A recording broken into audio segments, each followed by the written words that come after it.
Muy, pero muy buenas tardes. Bienvenidos a Magazine Cali Directo, lunes, miércoles y jueves a las 2 de la tarde, con repetición al día siguiente. También nos pueden ver pues en nuestro canal YouTube del Canal C, que gerencia nuestro amigo, gerente general Rafael Ávila Rodríguez. Como siempre tenemos aquí en Magazine Cali Directo invitados súper especiales.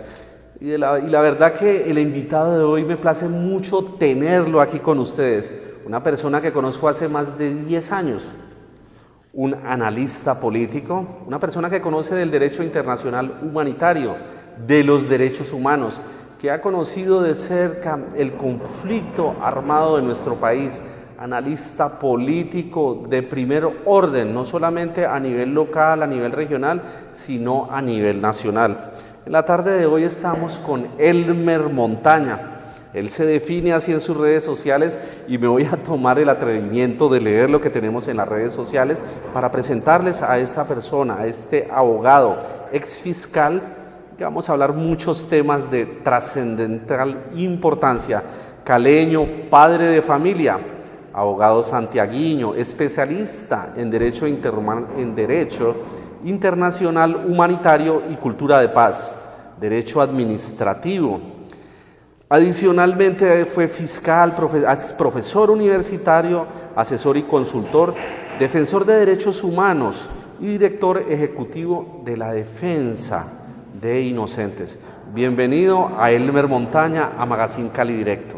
Gracias, Leonardo, muy complacido de estar en el programa. Bueno, Elmer, muchas gracias por estar con nosotros. Y vamos a ese primer punto que se conoce en la actualidad, en el año 2018, al doctor Elmer Montaña. Hablemos de este tema que tiene que ver con la Fundación Defensa de los Inocentes y básicamente esta fundación nace por uno de los grandes, digamos, atropellos que se han dado en la historia de nuestro país frente al secuestro de los exdiputados del Valle por las FARC en ese momento y con nuestro amigo. Cuéntenos la historia de ese diputado, el único sobreviviente y que la Fiscalía terminó acusándolo como, digamos, coautor de semejante situación que uno nunca lo pudo entender. Sí, después de 7 años de estar secuestrado por miembros de las FARC, Sigifredo López fue dejado en libertad gracias a la intervención que en ese momento hizo Piedad Córdoba. Ajá.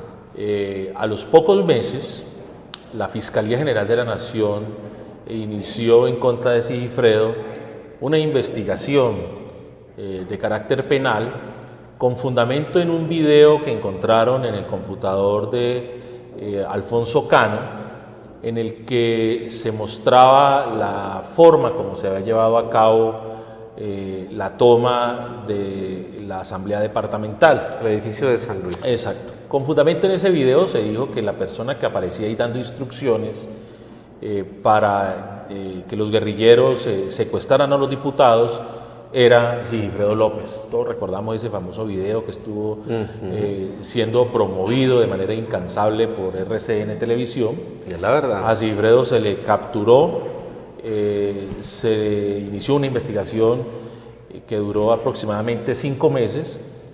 Durante esos 5 meses nosotros logramos demostrar, la defensa de Sigifredo, que esto era un burdo montaje que inicialmente lo había preparado el DAS, el antiguo DAS, que lo habían elaborado con el fin de desacreditar a Sigifredo en el evento de que él, al momento de quedar en libertad, dijera que la muerte de los diputados había sido como consecuencia de un enfrentamiento entre el ejército y la guerrilla. Ajá. Como Sigifredo no dijo eso, sino que contó la verdad, que había sido un fuego amigo entre miembros de la misma insurgencia, desmontaron ese plan de endilgarle pues a Sigifredo participación en este atentado, pero meses después lo revivió una fatídica y siniestra fiscal que tuvo la Fiscalía General de la Nación, que fue la doctora Marta Lucía Zamora.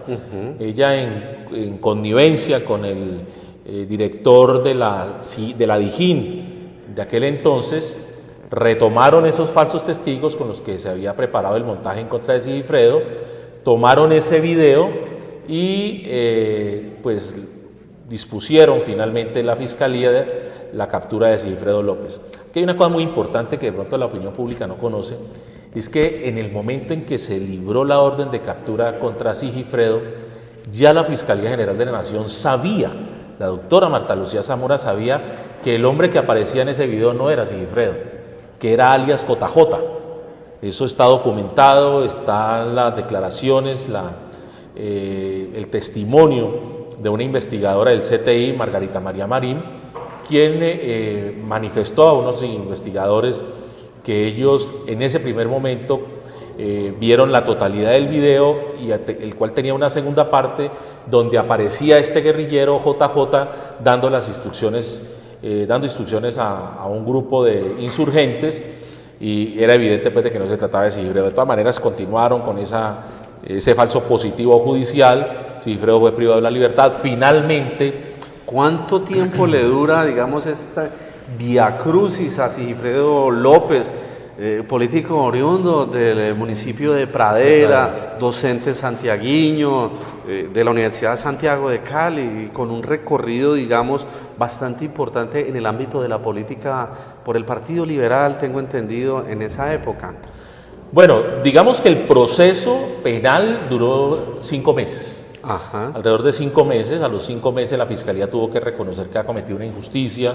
El fiscal general de la Nación salió y ofreció disculpas públicas a Sigifredo, a su familia, al país entero. Pero ya el daño estaba hecho. Sí, pero ese viacrucis no terminó allí, ha continuado porque, digamos, siempre queda la duda, ¿no? Hay muchas personas que, en vista de todo el despliegue mediático que eso tuvo en su momento, siguen sospechando y siguen creyendo en su fuero íntimo que Sigifredo tuvo que ver con ese secuestro. De suerte que Sigifredo todavía tiene que enfrentar el hecho de que algunas personas lo señalen todavía de haber participado en ese secuestro.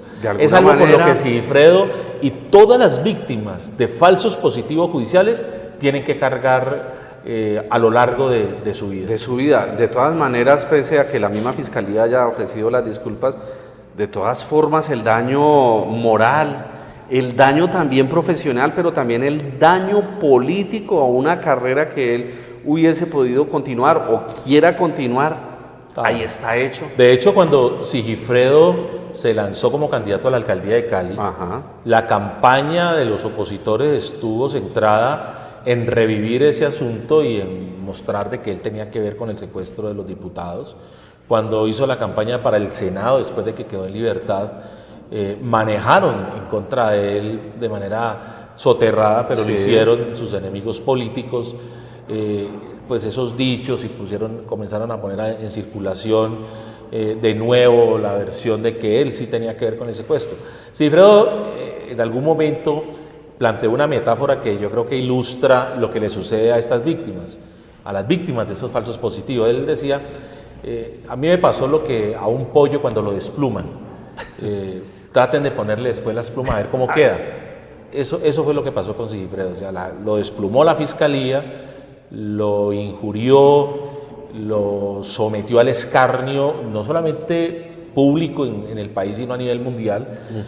En Google eran por millones las entradas tratando de investigar qué era lo que había pasado con Sigifredo López, y luego se volvió una noticia, un fenómeno mundial, porque era en ese momento fue presentado como un monstruo, como un asesino. Era la persona que había engañado a todo un país, a su familia, a su familia, esposa, a sus 2 hijos. Correcto, la gente se emocionó muchísimo con la escena de Sigifredo siendo bajándose del avión y el hijo abrazándolo. Exacto, y esas escenas pues conmovedoras, y después aparece que Sigifredo era coautor del secuestro de sus compañeros, ni más ni menos que un monstruo. Y eso pues despertó la atención y la curiosidad de muchas personas en diversas partes del mundo.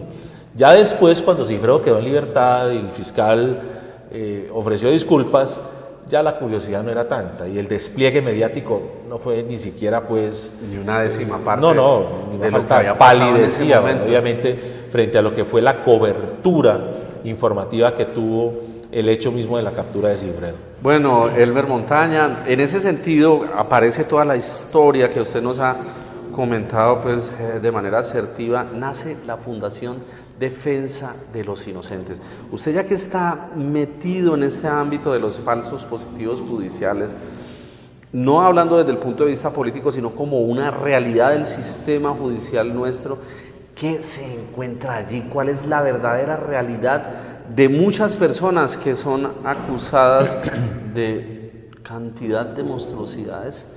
Porque muchas veces o las fuerzas militares tienen que mostrar resultados, o muchas veces integrantes de la Fiscalía también tienen que mostrar su efectividad. Bueno, digamos en primer lugar que en todas partes del mundo y a lo largo de la historia ha sucedido que muchas personas son injustamente privadas de la libertad, injustamente enjuiciadas, incluso condenadas, muchas de ellas a sentencias de cadena perpetua o a la pena capital. Eso ha sido histórico. Desde los tiempos bíblicos se oye hablar de los falsos testigos. Los primeros códigos sancionaban muy drásticamente precisamente el perjurio, porque consideraban que una de las cosas más graves era mentir en contra de alguien, hacerle un señalamiento falso, lo cual indica de que ese fenómeno existía. Y hoy en día existe en todas partes. El problema en Colombia es que se volvió un problema gravísimo, un fenómeno de unas proporciones absolutamente inconcebibles.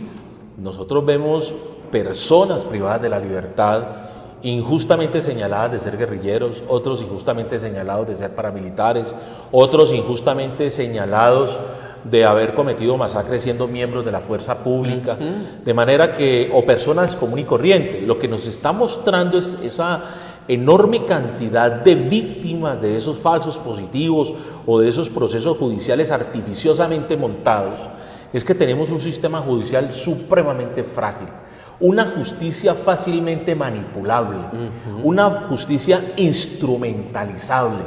Aquí, si alguien quiere deshacerse de un enemigo político, le monta una denuncia penal, se consigue 3 falsos testigos o 2 falsos testigos, los señalan de los peores crímenes, y la Fiscalía sin ningún reparo va y priva de la libertad de esa persona y la deja en la cárcel durante largo tiempo, inclusive a riesgo de que jueces de la República, de manera también ligera y responsable, terminen condenando inocentes. Sabe, Elmer, que lo que usted dice de la búsqueda de esos testigos falsos, y lo más grave aún es que se buscan testigos falsos en personas que han cometido terribles delitos de lesa humanidad. Los peores delincuentes se convierten en los mejores, entre comillas, auxiliadores de este tipo de justicia de falsos positivos. ¿Por qué? Porque se les están ofreciendo mejoras, digamos, en el ámbito de esas condenas, rebajas de penas. Y obviamente una persona que tenga 20, 30 años y le dicen le voy a rebajar 10, 15 años si colabora con la justicia, pues un delincuente de estos termina diciendo todo lo que quiere escuchar el fiscal de turno o la autoridad de turno que en ese momento está instrumentalizando la justicia. Bueno, aquí hubo recientemente un fallo de la Corte Suprema de Justicia que me parece supremamente desafortunado y se repitió en diferentes casos. Ese fallo, concretamente la sentencia que se produjo contra Santofimio Botero en relación con la muerte de Luis Carlos Galán. Luis Carlos Galán en el año 89. Recuerdan que el señalamiento contra Santofimio era básicamente el señalamiento de Popeye, que le dijo a las autoridades que él fue testigo presencial del momento en que Santofimio le había inoculado, le había planteado a Pablo Escobar de que matara a Galán, y le había dicho: Pablo, mátalo, esa famosa frase. La Corte dio por sentado que lo dicho por Popeye era cierto, que había que creerle a Popeye porque la justicia tenía que darle valor al testimonio de estos delincuentes, en el entendido de que eran personas que habían visto de manera directa lo que sucedía, y que era de esperar que los testigos de las acciones criminales pues fueran los mismos delincuentes y no personas de bien. Entonces la Corte dice: no, pues, ¿qué más testigo del accionar criminal que los propios criminales? Ahí no estaban de testigo las personas de bien, porque estos tipos no se relacionaban con los ciudadanos buenos, sino que se relacionaban con delincuentes. Entonces es de esperar que los testigos de estas acciones fueran los mismos miembros de estas organizaciones al margen de la ley.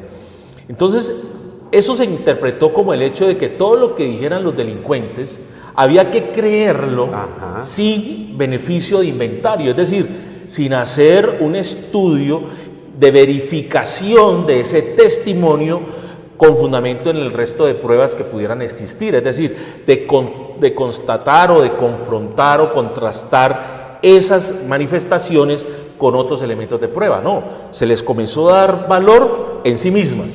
Entonces lo dijo Popeye, por ser miembro de la organización, verdad comprobada. Verdad Dogma comprobada. prácticamente. Entonces comenzaron a producirse toda una serie de decisiones en contra de muchísimas personas, de políticos vinculados a estos famosos procesos de la parapolítica, de haber hecho alianzas con los paramilitares para lograr acceder a las curules en el Senado o la Cámara, o a la alcaldía, o a la gobernación, o a los consejos, asambleas, etc. Los principales testigos entonces eran los miembros de estas organizaciones, y se le comenzó a dar crédito a estos testimonios en forma insular, solamente a partir de lo que estos personajes solitos, decían. sin ningún Claro. contexto, ni Entonces, ninguna ligación. Obviamente que el razonamiento que una persona se hace, sin ser abogado, es: ¿cómo es posible que la justicia le vaya a creer a un delincuente? A un tipo que ha sido capaz de cometer los peores crímenes, masacres, que ha sido capaz de descuartizar a personas, que ha sido capaz de violar, de incendiar poblaciones, ¿no va a ser capaz de mentirle a un juez de la República? Pues le miente.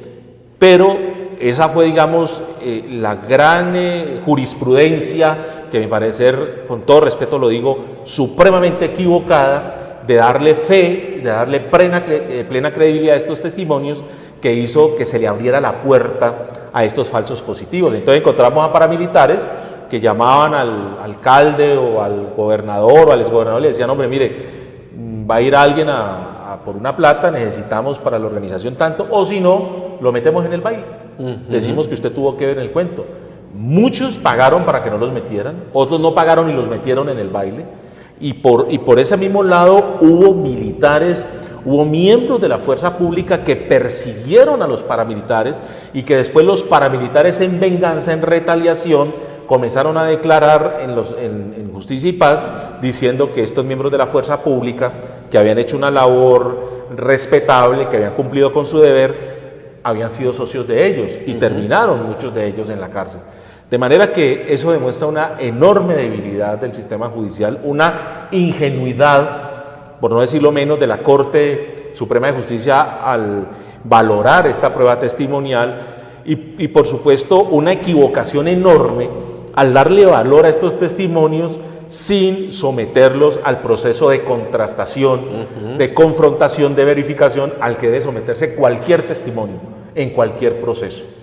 Bueno, doctor Elmer Montaña, frente a este tema, pues estamos hablando de los falsos positivos y no dándole ese perfil que siempre se le ha dado, que es una situación propia de un gobierno, y hablemoslo claro, del segundo gobierno de Álvaro Uribe, como si fuera una política de Estado, sino como una situación propia de la debilidad de nuestra justicia, en donde todos se vieron involucrados: paramilitares, miembros de la fuerza pública, integrantes del gobierno de turno, también por el otro lado, pues integrantes de los grupos revolucionarios o subversivos como las FARC o el ELN. En ese transegar que usted ha tenido en la fundación, ¿qué mejoramiento ha visto? Porque estamos hablando desde la época de los falsos positivos, cuando el ministro de Defensa era el actual presidente de la República, Santos.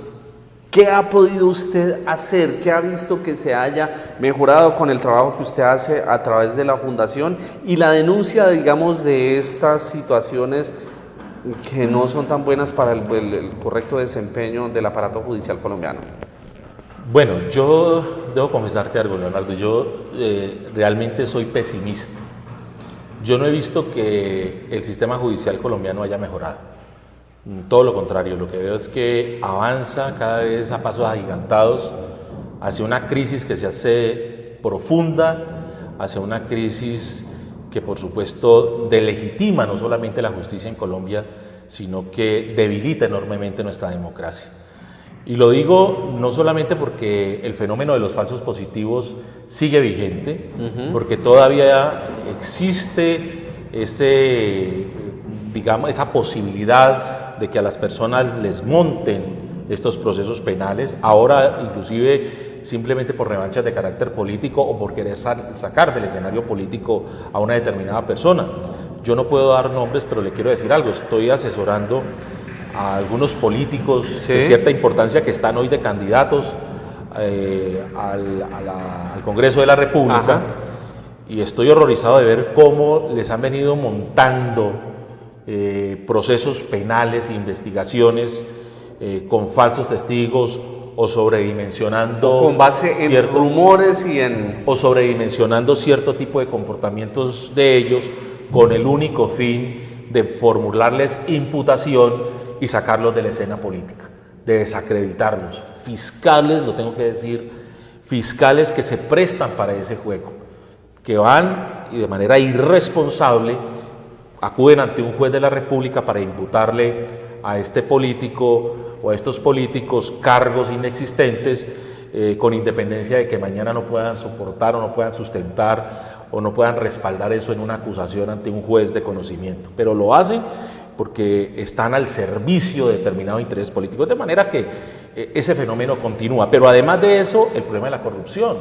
Mire lo que se acaba de destapar recientemente con ese famoso cartel de la toga, en donde nos muestran que la Corte Suprema de Justicia y la misma Corte Constitucional, entre otras cosas, la Corte Constitucional que la creíamos blindada de la corrupción, porque siempre a la Corte Constitucional habían llegado los hombres de mayor capacidad, de mayor conocimiento en las leyes, los hombres, los juristas más insignes del país estaban allí sentados, y nos dimos cuenta que en medio de ellos también habían delincuentes, habían bandidos que estaban vendiendo los fallos judiciales, que estaban al servicio del mejor postor. Y nos dimos cuenta que eso estaba pasando también en la Corte Suprema de Justicia, y nos estamos dando cuenta que eso igualmente ocurre en el Consejo de Estado, que esas altas corporaciones de justicia que considerábamos, repito, inmunes a la corrupción, han sido permeadas por la corrupción a diversos niveles, de suerte que esto lo que nos muestra es que la corrupción en el Poder Judicial no solamente se está dando a nivel en los juzgados promiscuos de los pueblitos, del juez que se emborracha y de pronto comete el desliz de irle a sacar una providencia a algún amigo concejal, etcétera, o del juez de las ciudades intermedias que se tuerce, o el fiscal, sino que es en toda la rama judicial donde está presente el fenómeno de la corrupción. Pero hay algo más. Tenemos una justicia, sobre todo en el tema de la justicia penal, que es un descalabro, es un gran fraude, es una justicia costosa. Si hoy un ciudadano común y corriente no tiene el suficiente dinero para pagar un buen investigador, un buen abogado, para hacer una defensa por cualquier delito, lo condenan. Porque el Estado lo único que le importa es que esa persona tuvo la oportunidad de defenderse. Si no tuvo el dinero para hacerlo, problema del ciudadano. Pero además de ser una justicia costosa, es una justicia desequilibrada, es una justicia que tiene preferencias. Hoy, de las cosas más graves, Leonardo, te quiero decir, de las cosas más graves que le está pasando al país, es el ejemplo que nos dan, sobre todo el fiscal general de la Nación, de darle un trato preferencial a ciertos delincuentes o ciertas personas que son señaladas por delitos graves y darle otro trato a determinadas personas menos importantes que son tratadas con mayor dureza. Y le voy a poner un ejemplo reciente, Leonardo, que sobre eso hoy estoy trabajando mi próxima columna. De modo que anticipo ahí el contenido de la misma. Contémosle dónde lo podemos encontrar en las columnas, porque hoy las redes sociales son supremamente importantes y están de primera mano, las tenemos por aquí por el celular, en la laptop, escribo en la página web del, gracias por permitirme. No, tranquilo. En la página web del noticiero 90 Minutos, en un blog que se conoce como Tema Aparte. Entonces ahí semanalmente estoy escribiendo algunas columnas de opinión. En esta ocasión me voy a referir a un tema a propósito de lo que estamos hablando y tiene que ver con ese doble rasero que maneja la justicia y sobre todo la fiscalía. Mire, el caso concreto es el siguiente, Leonardo. Un magistrado del Tribunal de Medellín hace pocas semanas fue señalado de haber cometido unos actos abusivos en contra de una niña menor de 14 años. Abusivos sexuales, hablemos. Actos sexuales abusivos contra una menor de 14 años. 14 años. Estamos hablando de una niña. Ese señor ya salió a los medios de comunicación, dio entrevistas, etcétera. Fue citado a imputación el pasado viernes 9 de febrero. no compareció, ya me informaron en Bogotá unos abogados asociados allá, que no compareció a la citación porque lo habían citado al Tribunal de Bogotá y él pidió aplazamiento de la audiencia y se la fijaron para el 4 de marzo. ¿Qué sucede con esto? Y entre tanto está en libertad. Está en libertad. ¿Qué sucede con esto?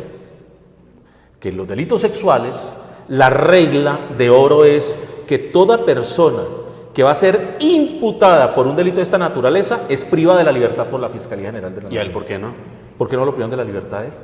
Pero no solamente eso, sino que la Fiscalía solamente ha solicitado audiencia de imputación, o sea que no le van a imponer medida de aseguramiento. Aclaremos cuál es la diferencia para mí, porque no soy abogado, pero también a nuestros televidentes, cuál es la diferencia de lo que usted está comentando, solamente imputación y por qué no va a ser puesto tras las rejas. Cuando una persona es señalada por la Fiscalía de cometer un delito y la Fiscalía considera que tiene suficientes elementos para inferir que esa persona cometió el hecho, etcétera, que el hecho es delito, lo pone a disposición de un juez de control de garantías para imputarle el hecho. ¿Qué es imputarle? Es informarle ante un juez que la persona está siendo procesada por ese delito. Entonces, mire señor, usted está siendo procesado por este delito, esa es la imputación. Seguidamente, si el delito lo amerita, lo que debe hacer la Fiscalía es solicitar ante el mismo juez de control de garantías le imponga a ese ciudadano una medida de aseguramiento. Si el delito es grave, y los delitos sexuales son por naturaleza graves, la medida de aseguramiento, la única medida de aseguramiento posible, viable, la única medida que se aplica en esos delitos es la de privación efectiva de la libertad en lugar de cárcel, es decir, en un establecimiento carcelario.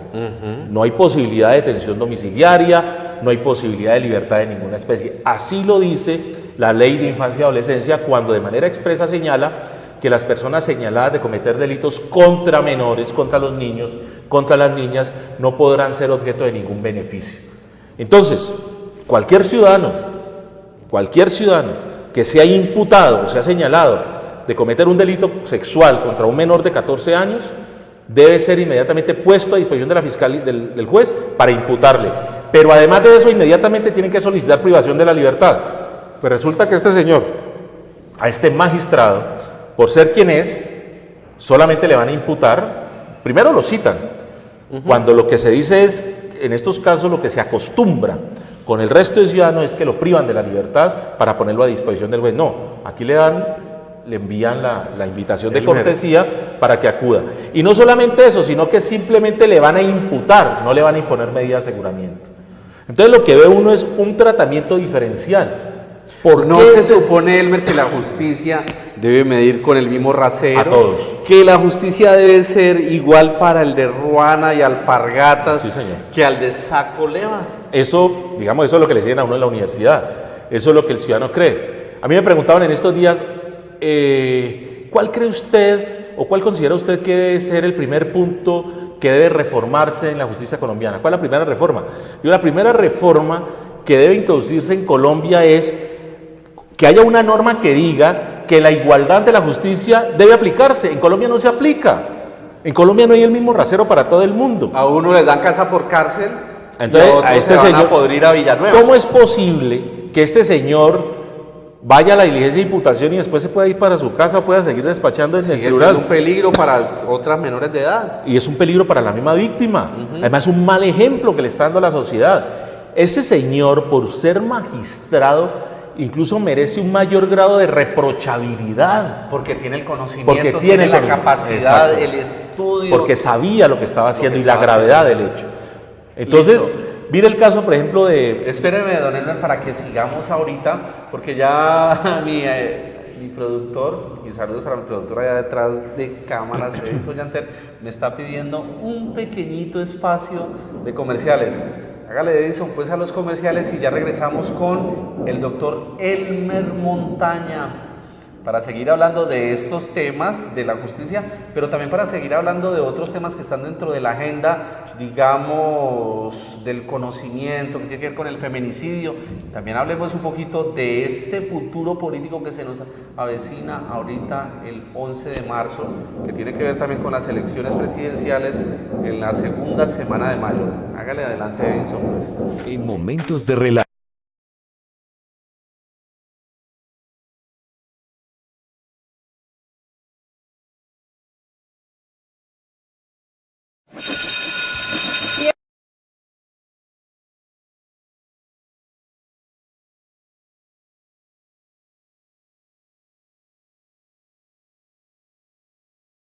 En momentos de relax. En los trascendentales. Cuando arriesgaste dar ese primer paso. Calzado Rómulo, Rómulus y Cruz Verde es calidad y confort para todos tus momentos. Calzado Rómulo, orgullosamente calzando a Colombia. Bien, buenos días. Álvarez Juliana. Presente. Echeverry Yarajas Blady. Aquí. Portilla Lili. Aquí estoy. Carlos Arturo Prieto. Aquí. Qué bien, chicos. Llevamos un mes sin ninguna falta. Vamos mejorando. www.palmira.gov.co/CISAS. Por Palmira vale la pena. El Canal C, a través de su departamento de producción, realiza sus videos empresariales, institucionales y corporativos. Contáctenos a los teléfonos 323-301-5646, 316-476-0902 y 311-719-3723. Desarrollamos la preproducción, guionización, producción, grabación, edición y emisión de sus videos. Contáctenos a los teléfonos 323-301-5646, 316-476-0902 y 311-719-3723. Canal C, en la vanguardia con la producción audiovisual. Bueno, continuamos aquí en Magazine Cali Directo. Soy Leonardo Quintero Suárez, su periodista amigo, y tenemos esta tarde un invitado muy especial, al doctor Elmer Montaña. Ya hemos escuchado cantidad pues, de temas que tienen que ver con la justicia a través del trabajo que tiene con su fundación. Estábamos hablando, doctor Elmer Montaña, de ese tema del magistrado y cómo la justicia parece que solamente está funcionando para los de Ruana. ¿Qué podemos hacer? ¿Cómo se puede recomponer este aparato judicial de nuestra querida República de Colombia? No, estaba terminando una idea, Leonardo, que tenía que ver con ese doble rasero del que tú planteabas. Estoy perfectamente de acuerdo. Es decir, es una justicia que no funciona igual para todo el mundo. Miremos el caso de los condenados. Samuel Moreno, exalcalde de Bogotá, condenado ya, creo que en 2 procesos, por graves hechos de corrupción, por haber participado en ese enorme descalabro que fue la construcción de la 26 en Bogotá, de haber hecho parte de ese desfalco a la nación que se cometió a través del grupo Nule. El tipo lleva 2 condenas y no ha pasado un solo día de cárcel. Pero dice, pero es que está privado de la libertad. ¿Dónde está privado de la libertad? En la escuela de caballería de la policía en Bogotá, que yo la conozco y es un lugar hermosísimo. Es un sitio muy bello, muy bien mantenido por la policía. Es un club realmente de la policía. Club ecuestre. Un club ecuestre, según me dicen, inclusive tomando clases de equitación, en una habitación confortable, con aire acondicionado, con internet, con acceso al club de oficiales, con el permiso de que su familia lo pueda ir a visitar todos los días, que pueda hacer vida campestre, vida familiar y social, que pueda vida hacer marital normal. Sin ningún problema. Él no tiene que pasar por las afugias de los demás detenidos, de que para que le hagan la visita conyugal tiene que ser determinado día y en determinadas condiciones. Y una cola horrible. Allí no hay ningún problema, él puede atender a la persona que quiera, está en las mejores condiciones de ir. El Estado encuentra que este señor comete uno de los peores descalabros al fisco nacional, lo condena por eso y lo premia y lo manda para un club. Y así ha pasado con muchísimos delincuentes de cuello blanco que no terminan en la cárcel, sino que terminan en el club de empleados oficiales, en el club de la policía en Cespo, pagando supuestamente sus crímenes allá, que es un hotel. Cespo también es un hotel de la policía. Entonces, la pregunta que uno se hace es, bueno, ¿y estas personas por qué no van a la cárcel? En cualquier otra parte del mundo, una persona comete un delito y va a la cárcel. Que si la persona Lo he requiere, visto uno en televisión, exalcaldes de Nueva York, de Miami, van a la cárcel. con grilletes y el vestido naranja, No. y con el mismo rasero para todos. No, aquí resulta que les da un tratamiento de príncipes y como príncipes se les envía a los clubes cuando no en detención domiciliaria para que vayan a pasar la detención en sus mansiones. Entonces, por supuesto que el mensaje que se le envía a la opinión pública, al ciudadano de a pie es desastroso, porque la gente no es boba, la gente no es tonta, la gente no es estúpida, la gente sabe lo que está pasando. Y lo primero que la gente piensa es, bueno, ¿y a ese señor por qué no lo mandan a la cárcel?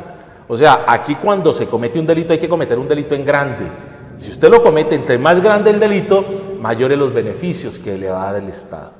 De suerte que tenemos una justicia absolutamente desajustada, no hay unos criterios claros, no hay un principio de igualdad que rija para todos los ciudadanos, que diga como debe decir, es que la Constitución lo dice pero no se aplica, que la ley es igual para todos, que las mismas situaciones de hecho, las mismas situaciones de derecho, que si una persona infringe la ley, esa persona es sancionada a las penas que establece el Código y va a ser sometida a la privación efectiva de la libertad tal y como lo señala el Código Penitenciario, pero no, aquí hay un privilegio frente a ese tipo de personas. Por supuesto que la pregunta es, ¿eso qué trae como consecuencia en la psicología del colectivo, de la sociedad?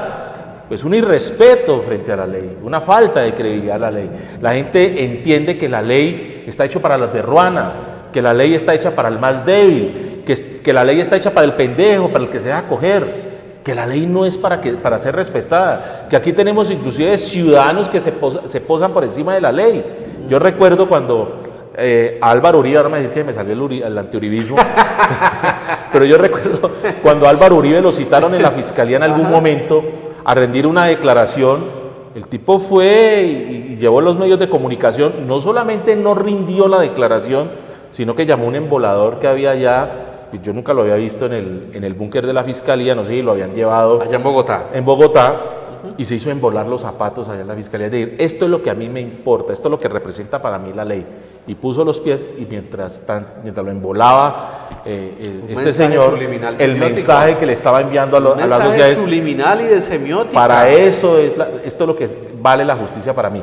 Y eso es lo que vale para muchos ciudadanos, por la falta de tener una justicia que sea coherente, una justicia que sea realmente equitativa, que sea igual para todos los ciudadanos, que no premie al delincuente más aventajado, sino que todo lo contrario, que entre más aventajado, entre más conocedor, entre más capacidades, la justicia debería ser un poco más drástica. Elmer, lo que usted me está diciendo, pues ya trascendamos un poquito al ámbito político.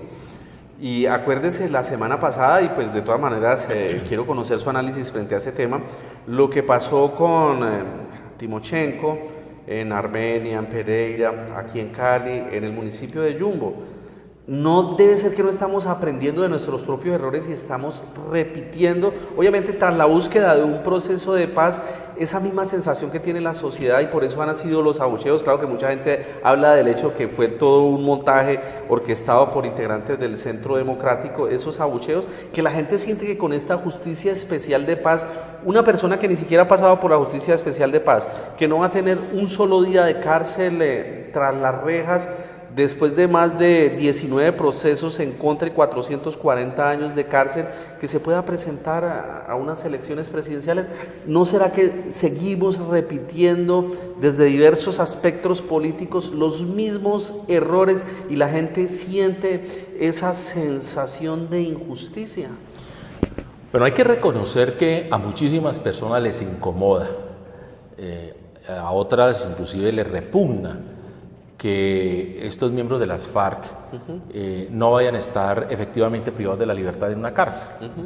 Van a tener una sanción, porque también hay que aclararlo, van a tener una sanción de acuerdo con lo que se ha establecido en la Ley de Justicia y Paz, la Justicia Especial para la Paz, perdón. Y básicamente va a ser una sanción con unos criterios donde se van a conjugar elementos de la justicia restaurativa más que de la justicia retributiva, que eso también es muy problemático que la gente entienda, porque la justicia, el modelo de justicia que nosotros entendemos, conocemos y aceptamos es el retributivo, es decir, si una persona comete un delito, debe ir a la cárcel. Ajá. Pero esos modelos de justicia restaurativa, donde no es necesariamente ir a la cárcel, sino que hay que pensar es en la reparación de la víctima, donde hay que pensar es en el establecimiento de la verdad, en las garantías de no repetición, en la reparación Verdad, simbólica. justicia y paz. Verdad, justicia y reparación. Reparaciones. La gente no está, digamos, como muy sintonizada con eso. Pero lo cierto del caso es que ahí hay unos criterios de justicia, que mientras el país los va entendiendo va a ser muy difícil. Lo cierto del caso es que esto es fruto de un acuerdo de paz, y en todas partes del mundo donde se llevan a cabo este tipo de acuerdos, donde el Estado pacta con la insurgencia, por regla general los pactos son sobre la base de que, digamos, la sanción inclusive, hay ausencia total de sanciones, y hay la posibilidad de que las personas hagan política. Pasó en Irlanda con el IRA.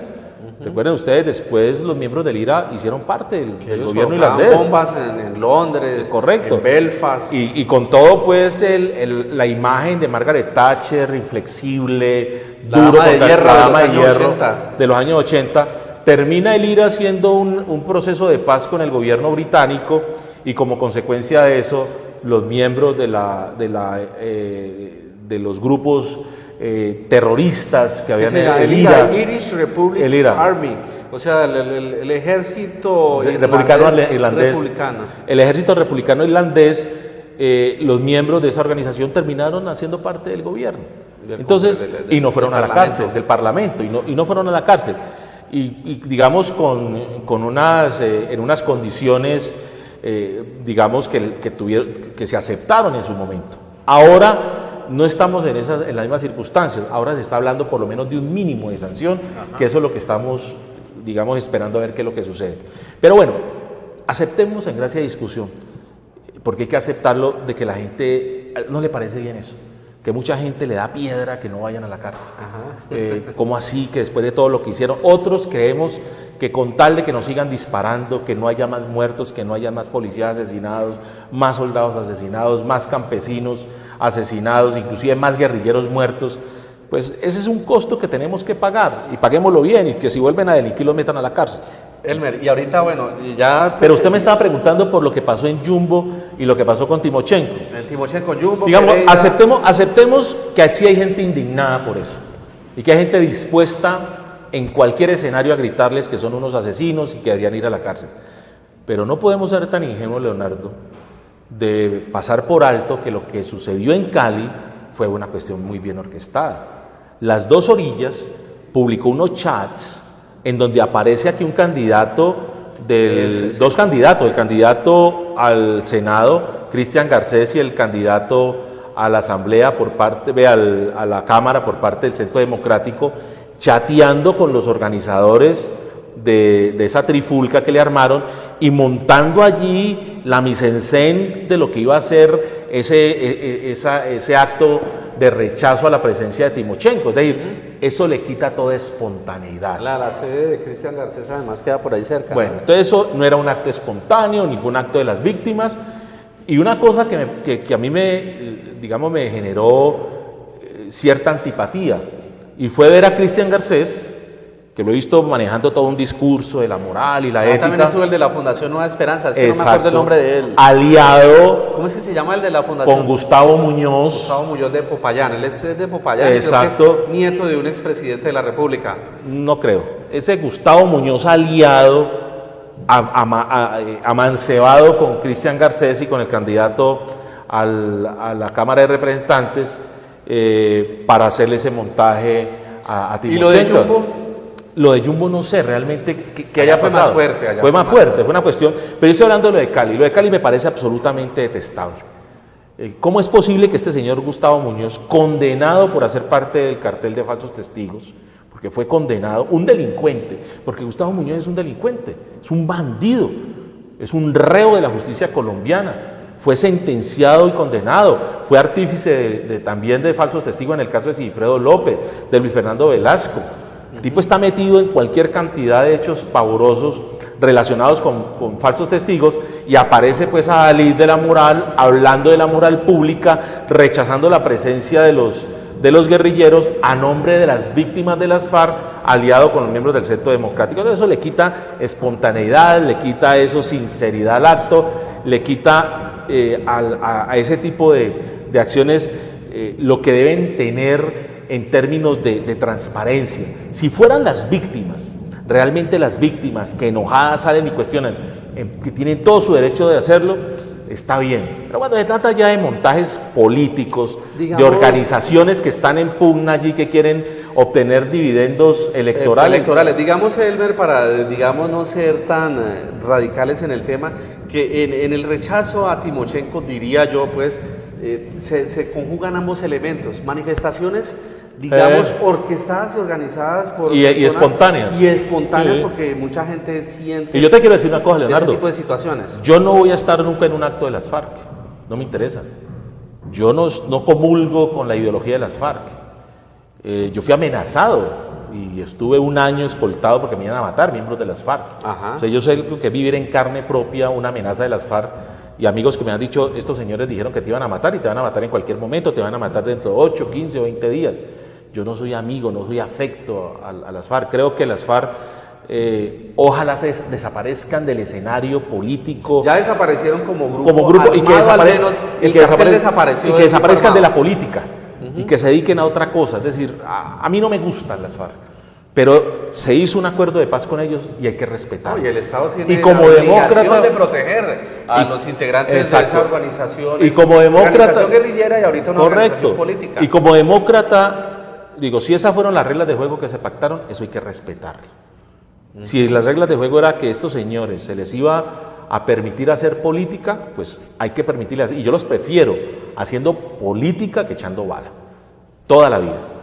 Así bueno, no esté de acuerdo con las ideas de Elmer, la Fundación Defensa de los Inocentes también trabaja un tema que es importantísimo y que está, digamos, en la agenda pública de los medios de comunicación, pero en la agenda pública del desarrollo de nuestra sociedad, y es el tema del feminicidio, el tema de la protección de la mujer frente, pues, a estos casos donde hombres totalmente celosos se creen dueños de la mujer y creen que es un juguete de todos sus apetitos y que las mujeres quieren hacer, que los hombres pueden hacer con eso. ¿Cómo está el tema del feminicidio en nuestro país? La protección de los derechos de la mujer. Bueno, Diego, yo creo que hay que hacer, digamos, varias aclaraciones sobre ese particular. En primer término, considero que ciertamente la mujer y los niños, las mujeres y los niños en este país se encuentran en unas condiciones de desprotección enormes, de desventaja a todo nivel. Las mujeres no solamente tienen que enfrentar situaciones graves de maltrato, sino también de abandono del Estado. Y lo que es peor aún, cuando una mujer denuncia, por ejemplo, a su pareja por el maltrato físico, psicológico, etcétera, pues se tiene que ver abocada que si el personaje va a la cárcel, ella queda desamparada. Entonces, por regla general, las mujeres... otro peor, un maltrato físico y el juez le dictamina casa por cárcel. Bueno, digamos... Ya pasó así en claro, Bogotá. Pero digamos... casa por cárcel, volvió a la casa y ya la mató. Claro, pero digamos eso es lo excepcional. La regla es que frente a la realidad de que el tipo va a ir a la cárcel y la mujer va a quedar desprotegida o sus hijos van a quedar desamparados, entonces las mujeres prefieren aguantarse el maltrato y no denunciar. Eso lo que nos está diciendo es que el remedio del derecho penal no es suficiente, que lo que hay que buscar es tratar de abrirles espacios, mayores espacios de participación a la mujer, que esta sociedad sea más equilibrada, más equitativa con las mujeres, que tengan mejores posibilidades de empleo, que no haya lo que existe todavía, que haya una desigualdad entre los ingresos de una mujer y de un hombre frente al mismo tipo de trabajo, que la mujer que es víctima de algún tipo de felonía o de atropello por su pareja pueda recibir del Estado un apoyo que le permita a esa mujer liberarse de ese yugo, porque es que las mujeres no se liberan del hombre maltratador porque, vuelvo y repito, prefieren el maltrato a tener que comer, quedar en la indigencia, no, perdón, a no comer. Es que, por acá se ve la risa de todas allá en el estudio. Claro, prefieren el maltrato a la indigencia. Ajá. De suerte que eso es lo primero que hay que observar. Ahora, ya en relación con el tema del feminicidio, Yo creo que todavía nos falta ajustar muchas cosas. ¿Por qué? Porque encontramos que la fiscalía en eso sigue siendo también una fiscalía que no es muy clara. Hay muchos casos, Leonardo, donde hombres son señalados de la comisión del delito de feminicidio sin que hayan sido realmente feminicidas. Y entonces terminan pagando por delitos de feminicidio. Yo voy a decir algo que digamos, no es una cosa pues ahora para que la gente se asombre, pero que a mucha gente la alarma. Yo estoy perfectamente de acuerdo que un hombre y una mujer deben tener una relación de respeto mutuo, pero hay situaciones excepcionales, hay situaciones donde en una pelea o ella lo agrede a él o él le agrede a ella, sí que eso implique que el hombre sea un feminicida. Y puede resultar unas lesiones personales, inclusive una muerte por una situación de ira, de intenso dolor, etcétera. Pero no un feminicidio. Pero no un feminicidio como tal, que es el hecho de matar a la mujer por su condición de mujer. O qué tal los casos en los cuales mujeres se involucran en actividades delincuenciales y son muertas como consecuencia de eso. Estaríamos hablando de otro tipo de cosas. Entonces también frente a ese tema del feminicidio se hace mucha demagogia por parte de la Fiscalía y se están cometiendo injusticias.